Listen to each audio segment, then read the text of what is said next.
반갑습니다, 여러분. 카밀로입니다. 같은 마음 공부의 길을 걷는 내 주변, 내 옆에 있는 도반들의 이야기, 리빙 에세이 시작합니다. 이번 리빙 에세이 영상의 주인공은 저희 비카님 모셨습니다. 반갑습니다. 안녕하세요, 선생님. 반갑습니다. 처음 보시는 분들을 위해 가지고 간단하게 자기소개 좀 부탁드릴게요. 저는 라이프 루시딩에서 비카라는 닉네임으로 공부하고 글도 쓰고 활동하고 있는 도반입니다. 그리고 이제 가정에서는 한 남자의 아내이자 아이 셋의 엄마이고요. 예, 그리고 훌륭한 부모님의 딸이고 또 직업적으로는 전업 투자자로서 살고 있습니다. 네. 감동적인 소개예요. 특히 이제 한 남자의 아내입니다. 이 부분에서 감수성을 자극을 했나 봅니다. 네, 감사합니다. 우리 어렸을 때는 타이틀이 사실 별로 없었잖아요. 어렸을 때 타이틀은 뭐 엄마의 아들, 요 정도였죠, 그죠? 근데 이제 나이를 먹고 사회생활을 해 나가면서 누구누구의 뭐 아내, 누구누구의 남편, 그 다음에 누구누구의 엄마, 아빠 이런 타이틀이 막 붙는단 말이에요. 제가 왜 자꾸 이런 이야기를 하고 있냐면은 사실 저희 비카님이 국제 커플이세요. 네. 그래서 무려 프렌치 허스번드를 가지고 계신 국제 이제 커플이십니다. 러브 스토리가 재밌잖아요. 그 러브 네. 스토리에 대해서 한번 네. 말씀해 주실 수 있으실까요? 사실 제가 남편을 만났을 때가 제가 막 이혼을 하고 그 상실의 아픔에 허덕일 때 네네. 그 고통을 잠시 잊고자 홍대에서 노래를 했었어요. 밴드 활동을 했었거든요. 예. 네, 어느 날 무대에 딱 섰는데 그날 남편이 저를 본 거죠. 그래서 저 여자야.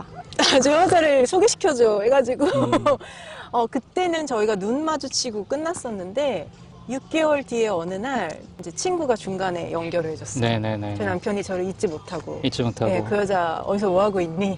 당장 데려와 해가지고 왔는데 그때의 저는 아직 이혼 후에 상처가 다 낫지 않아서 다시 사랑을 한다는 거에 대해서 전혀 기대가 없었거든요. 네네. 그리고 이제 제가 아들이 하나 있었기 때문에 네네. 누군가 만난다는 게 참 어려웠어요. 그런 조건에 있는 저를 진짜 사랑해 줄 수 있는 사람이 있을 거라는 희망을 놓은 상태였거든요. 네네. 근데 이제 만약에 내가 다시 만난다면 나와 우리 아들을 진심으로 사랑해 줄 수 있는 사람, 그거 하나면 난 좋다. 아니라면 안 만나도 좋다.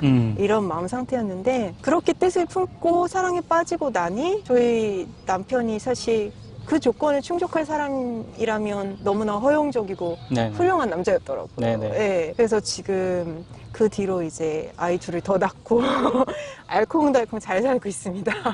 이 비혼 공부를 어떻게 시작하게 되셨는지 한번 여쭤볼게요. 사실 제가 가장 힘든 시기에 네네. 이 비혼 영상을 접하게 네네. 됐어요. 말씀드렸던 것처럼 제가 과거에 이제 관계에서의 상실을 한번 크게 겪고 네네. 그 다음에 이제 좀 어느 정도 자리 잡고 행복하게 살고 있다고 생각했고 또 투자를 시작해서 몇 년 동안 꽤 큰 돈을 벌었는데 짧은 시간 안에 또 큰 돈을 잃어버리는 큰 돈을 잃고. 네, 그 실패를 또 경험하게 된 거죠. 근데 그랬을 때 이게 너무나 큰 불안으로 오더라고요. 네네. 그래서 이걸 도대체 어떻게 해야 될지 모르겠고 사실은 제가 내 인생을 좀 잘 살아보고 싶은 마음에 많은 공부를 했었어요. 네네. 사주 공부도 하고 이름 성명학 공부도 하고 주역도 공부해보고 했는데도 이렇게 또 실패를 경험하니까 너무 당황스러운 거예요. 네네네.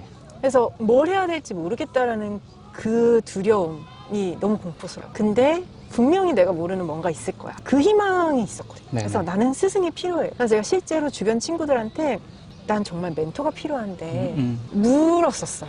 혹시 주변에 있어? 나 직장이라면 일이라도 배우고 싶어. 근데 어느 날 이제 카밀라 선생 유튜브가 딱 뜬 거예요. 그래서 제가 그 즉시 책을 읽고 강의를 들으러 갔던 거예요. 그게 저희 첫 번째 만나기가 하면 Q&A 그 시간이었을 거예요, 그죠? 근데 그때 이제 보니 지금하고는 전혀 다른 사람이었어요. 완전히 다른 사람이었어요. 그때는 머리 위에 그 개인 한 평짜리 개인 먹구름이 네. 먹구름이 이렇게 비를 뿌리고 있었죠. 뿌리면서 있었죠. 왼쪽으로 가면 따라오고 오른쪽으로 네네네. 화장실 가도 따라오고. 지금은 너무 다른 분이 되셔가지고 저희들도 이제 사실은 감사하고 또 힘도 나고요. 또 기쁘기도 하고 이제 이래요. 여러 가지 이제 다양한 어떤 그런 감정이 있죠. 그리고 이제 인간관계에 있어서도 많은 변화가 있었잖아요. 그 부분에 있어서 좀 여쭤볼게요. 어떤 변화가 가장 이제 두드러지게 있었고 그 안에서 무엇을 느끼시고 또 깨달으셨는지 여쭤볼게요. 사실 가장 큰 거는 남편하고의 그렇죠. 관계인 예, 것 같아요. 남편분. 예, 이제 배우자에 대해서는 진짜 다들 어려워하잖아요. 가장 어려운 관계인 것 같아요. 그럼요. 네, 나의 거울이기도 하고 진짜 전생의 원수를 내가 이번 생에 배우자로 만난다. 만난다는 말이 있을 정도로 참 만난다. 어려운데 저 역시 다를 바가 없어. 그러니까 이제 한번 실패하는 경험도 했고 그런데 이 공부를 하다 보니 내가 부처인데 내가 전체인데 이 사람도 그러네? 그게 알미 오더라고요. 그래서 그 순간 이제 남편도 부처님으로 보이기 시작하고 내가 불평불만하는 아내로서의 모습을 유지하기 위해서 이 사람이 나를 돕고 있었구나. 정말 감사와 용서해달라는 그 마음, 겸손한 마음, 기꺼이 이렇게 진짜 머리를 조아려서 고맙습니다라고 할 수 있는 그 진심 어린 마음이 올라오더라고요. 올라왔죠. 예, 예. 그렇게 하고 놀랍게도 또 네. 변하셨잖아요. 맞아요. 남편분께서. 너무 많이 변했어요, 남편이. 이게 여러분들 이 부분에 대해서 잘 이해를 하셔야 되는 게 지금 피카님 말씀하시는 거는요. 남편분이 변하고 그 변한 남편분의 모습 때문에 그분에 대한 비카님의 인식이 변했다가 아니에요. 비카님의 인식이 먼저 변하고 남편분께서 변하신 거예요. 네, 맞습니다. 네, 이 순서가 그렇게 되는 겁니다. 이 부분 혼동하실까봐. 네. 왜 이걸 갖다가 이제 제가 여쭤봤냐면은 네. 많은 분들이 내가 어떤 대상이나 상황에 대해 받아들이는 방식, 뭐 대하는 어떤 뭐 태도, 무엇보다도 이제 결론적인 어떤 그 인식, 이게 변하기 위해서는 반드시 그럴 만한 일이 먼저 벌어져야 된다라는 생각들을 맞아요. 가지고 계세요. 네, 예를 들어서 네. 내가 남편을 사랑하려면 남편이 먼저 내가 그를 사랑할 수 있을 만큼 변해야 한다. 이렇게 생각들을 하시는데 사실 그게 아니라 그런 것하고는 전혀 상관이 없이 그 남편이라는 존재에 대해서 내 안에서 관점의 전환이 일어날 때 사랑할 수 있게 됩니다. 그래서 남편에 대한 인식이 변하는 거예요. 변하면은 남편분이 사실은 바뀌어요. 이게 놀라운 기적이죠. 맞아요. 이게 이거는 정말 내가 바라보는 방식이 먼저 변했더니 그렇죠. 내 주변이 변했어요. 이거를 기적이라고 그럼요. 표현할 수 있을 것 같아요. 지금은 제가 공부를 하는 1년 동안 남편이 얼마나 새로운 시도를 했는지 몰라요. 맞아요. 예, 자기가 일하는 그 분야에서 묵묵히 20년을 일했던 사람인데 생전 처음 하는 시도들을 너무 많이 하고 있고 소통을 우리가 하고 있구나. 이게 제가 발견이 돼요. 맞아요. 예, 근데 그게 정말 너무 감사한 것 같아요. 그래서 이렇게 친구들한테 만약에 제가 요새 남편이 부처님으로 보여 그러면 진짜 너 어디 정신 나갔니? 다시 생각해봐도 남편이 그럴 리가 없어. 이렇게 얘기하거든요. 프렌치 부다죠. 프렌치 부다. 네, 프렌치 맞습니다. 부다. 코리안 부다. 프렌치 부다. 정말 체험을 안 해보신 분들은 실감하시기가 조금 어려우실 거예요. 기적처럼 느껴질 겁니다. 그러면서 한 가지 사실을 이제 그때 다시 한번 확인을 하게 되는 게 내 안에서 어떤 이제 결론적인 네. 어떤 그 인식 네. 그런 게 변한다는 게 반드시 그것이 변할 만한 이유가 있어야 그렇게 변한다라고 여기던 고정관념이 깨지게 돼요. 이야기는 뭐냐면은 희망을 주는 건데 예를 들어 가지고 내 삶에 대해서 내가 전망을 하고 막 할 때도 내 삶의 미래가 좋은 어떤 그 방향으로 바뀔 만한 건덕지가 있어 네. 보여야 그걸 네. 받아들이거든요. 받아들이거든요. 내 미래는 희망차라고. 네, 네, 네. 근데 사실 지금 그럴 만한 건덕지가 안 보이기 때문에 지금 현재 괴로운 거잖아요. 맞아요. 그래서 먼저 상황이 변하고 나서 그것에 대해서 내가 나는 뭐 할 수 있어, 해낼 수 있어, 잘할 수 있어라고 인정을 한다라는 모델을 가지고 계시다면요, 살아가는 데 있어가지고 앞이 보이지가 않아요, 사실. 이게 무슨 이야기냐면은 나는 아무런 이유가 없더라도 사랑할 수 있어. 나는 아무런 그럴 만한 이유가 없더라도 성공할 수 있어. 네. 나는 아무리 희망이 보이지 않아도 할 수 있어라는 이 인식이 생기는 겁니다. 그래서 인식이라는 것을 언제든지 바꿀 수 있다라는 걸 알게 되는 거예요. 말 그대로 내 마음을, 내 바라보는 관점을 그럴 만한 이유가 없더라도 바꿀 수 있다라는 걸 깨닫게 되는 거예요. 이걸 갖다가 이제 비카님 몸소 체험을 하신 거죠. 그쵸. 이 부분을 특히 네. 남편분하고 관계에서 진하게. 맞아요. 네? 그리고 또 더 감사한 건 뭐냐면 예수님께서 그런 말씀 하시잖아요. 이웃을 네 몸처럼 생각하라, 원수를 사랑하라 말씀하시는데 사실 그 말씀처럼 사는 게 참 어려워요. 어려워요.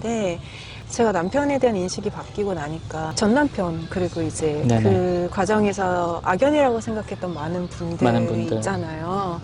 그분들하고 다 연결돼 있는 게 이제 보이는 거죠. 네네네. 그래서 그분들이 남이 아니구나. 네. 지금의 나를 세우신 분들이구나 하면서 오직 용서 말고는 정말 그 사랑 말고는 사실은 없었구나.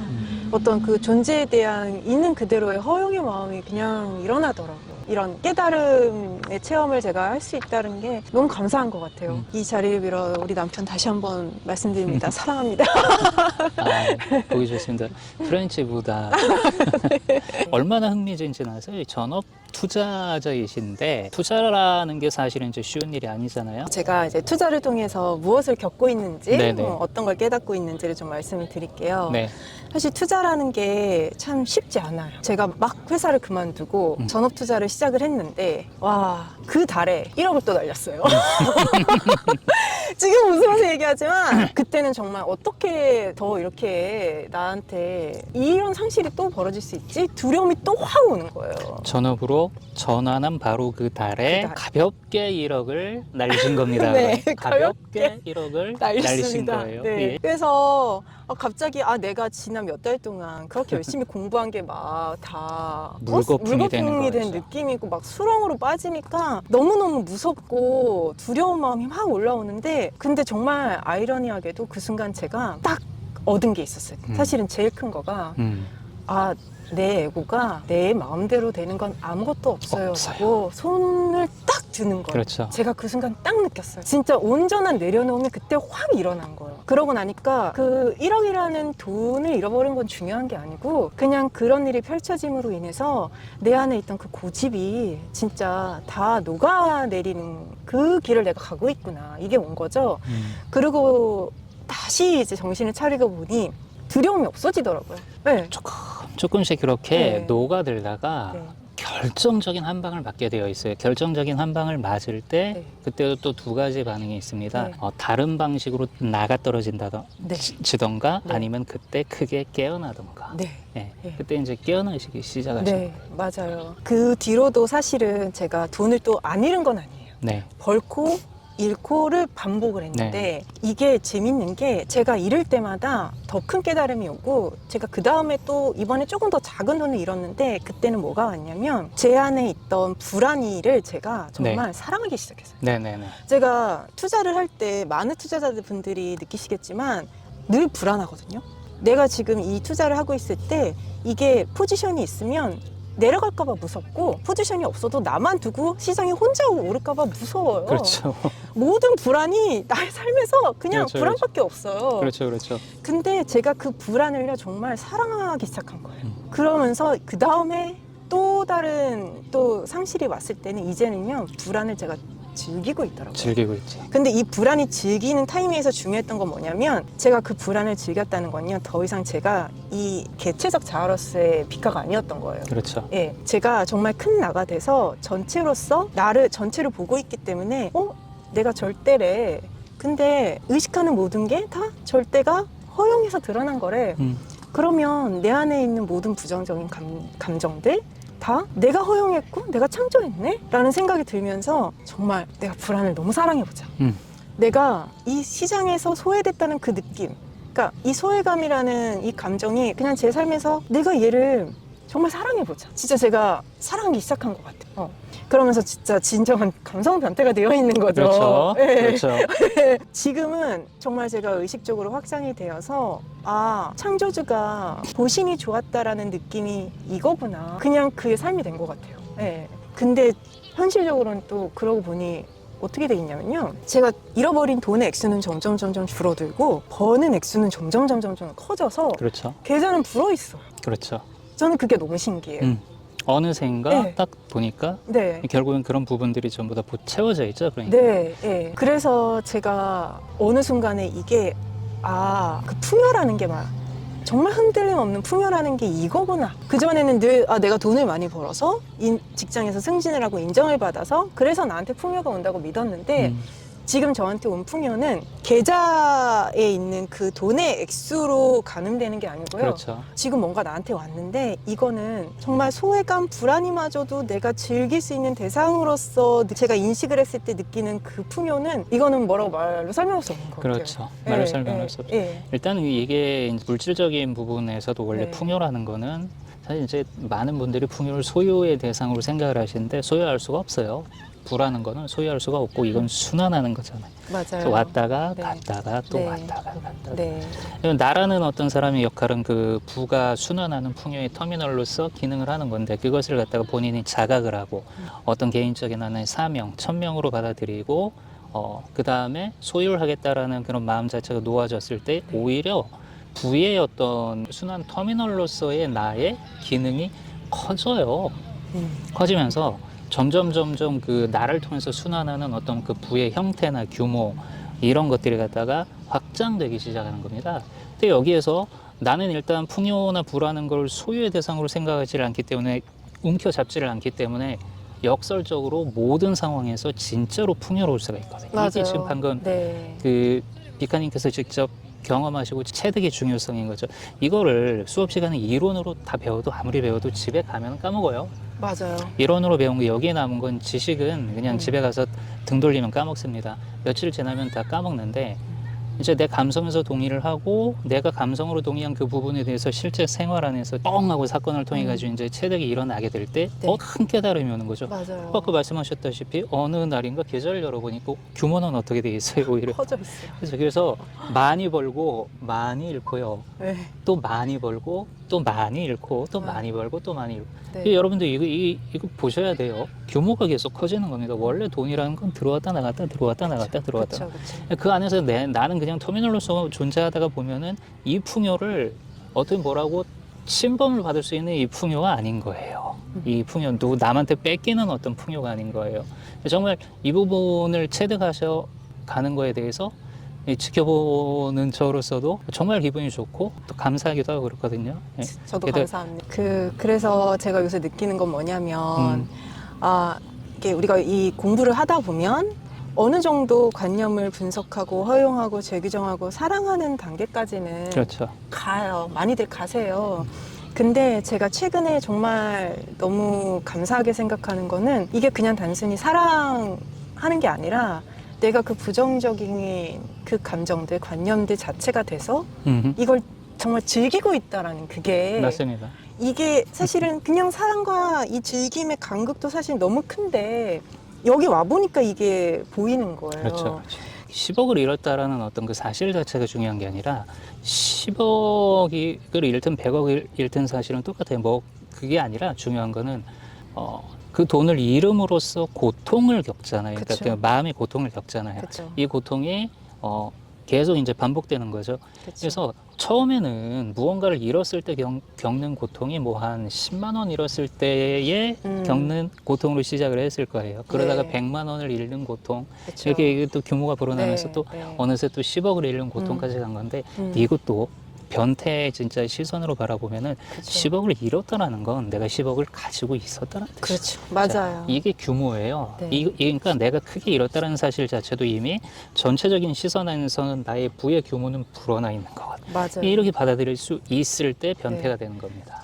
지금 말씀하신 게 진짜 너무 이해가 되고요. 그렇죠. 제가 처음에 이렇게 먹구름 끼고 왔을 때는 그게 안 보였어요. 안 보였죠. 안 보였어요. 그런데 지금은 그냥 상실 그 자체를 너무 재밌는 거예요. 이 감정이 너무 재밌고 왜 과학적으로도 이렇게 봤을 때 사람이 어떤 쾌락을 느낄 때의 신체 변화나 불안을 느낄 때의 신체 변화가 사실 거의 동일하대요. 똑같아요. 심장이 뛰고 네. 똑같다고 하더라고요. 쾌락의 감각이 극에 네. 달하면은 사실은 이제 통증하고 다를 게 없습니다. 네, 네. 뇌에서 받아들이는 건 네, 똑같아요. 네. 맞아요. 근데 그렇게 처음 이 이론을 접해도 누가 납득을 하겠어요. 그렇죠. 그런데 쉽지가 않죠. 쉽지가 않죠. 근데 이제는 정말 납득이 돼서 음. 제가 그 하나가 돼 있고 그렇게 생각하면 재미없는 게 없는 거예요. 사실. 맞아요. 다 재밌는 거예요. 맞아요. 그래서 제가 진정한 그 감성 변태가 돼 있구나. 그래서 너무너무 즐겁고 근데 이게 즐기기 시작했을 때 또 어떤 포인트가 있냐면요. 제가 최근에 알아차린 게 늘 내가 현재 갖고 있는 관념에만 집중했는데 이제는 지금 내가 나를 통해서 드러나는 이 관념을 즐기기 시작하니까 이거 말고 또 다른 관념도 즐겨보면 안 돼? 라고 제가 눈을 돌리기 시작했어요. 이게 정말 저한테는 굉장히 큰 터닝 포인트인데 맞아요. 무한한 가능성이 있구나. 내 삶이 펼쳐지겠구나. 맞아요. 이게 제가 진짜 정말 온 것 같아요. 알므로써. 맞아요. 예. 근데 이 알미 사실 최근에 이렇게 가속도가 붙어가지고 저한테 오고 있다는 걸 제가 좀 알아차리고 있고, 이 인터뷰를 앞두고 나서 또 그게 이렇게 제가 경험을 하게 됐거든요. 그래서 저야말로 이런 어떻게 보면은 어린아이 같은 호기심을 갖게 된 계기가 이 인터뷰를 준비하면서 다 경험된 것 같아요. 그래서 너무 감사해요, 이 자리가. 아니, 네. 이런 게 이제 인연이에요. 네. 이런 게 인연이죠. 인연이라는 건 어떤 성질을 가지고 있냐면은 무엇마저도 인연의 사슬 혹은 네. 수레바퀴 안에 있냐면은 네. 인연이 다 있기 때문에 그에 대해서 생각이 일어나게 됩니다. 그에 대해서 감정이 일어나게 되고 어떤 계획이 일어나게 되고, 그러니까 이게 큰 어떤 범주에서 볼 때는 모든 게 인연의 수레바퀴 안에 있기 때문에 생각, 감정, 느낌, 반응, 의도, 행위, 규정들이 나타나게 돼요. 그래서 이 생각, 감정, 느낌을 일으킬 만한 원인이 지금 나타났기 때문에 그것이 일어나는 것이 아니라 큰 인연의 수레바퀴 안에서 시간과 공간의 어떤 그런 이 원인과 결과의 순차 같은 거를 갖다 전부 다 초월을 해서 동시에 있거든요. 동시에 있는 그 수많은 인연의 가능태 중에서 무언가가 딱 이 인연이 나타나야 될 때, 필요가 있을 때, 그때 이제 심지어는 우리의 생각이나 감정이나 느낌이나 행위나 의도나 뭐 이런 네. 것들마저도 다 일어난다 일어나는 이거예요. 거죠. 인연이 먼저 있고 그것에 의해서 이런 정신작용이 나타나는 게 아니라 이 정신작용마저도 인연 안에 있어요. 맞아요. 그런 것 같아요. 그래서 이제 투자를 할 때 자세도 굉장히 많이 바뀐 걸 느끼거든요. 네네. 이제 예전에는 내 계좌가 당장 몇 프로 더 플러스가 됐어. 네. 그리고 내가 바닥에서 사서 여기서 팔아야 돼. 너무 지엽적인 것만 지켜보고 있었는데 제가 전체의 나로서 이 시장을 보니까 시야가 커지는 거예요. 그렇죠. 그냥 이 시장을 구성하는 모든 것들이 다 나구나라는 알므로써 투자를 임하니까 전체가 난데 무슨 일이 일어나든 다 너무 재밌고 두려울 게 없구나. 그냥 여기서 나는 참여하면 되는구나. 즐기면 네네. 되는구나. 네네. 네, 그래서 최근에 이런 마음으로 투자를 하니까 정말 재밌는 것 같아요. 이 즐거움을 내가 그전에는 왜 몰랐을까.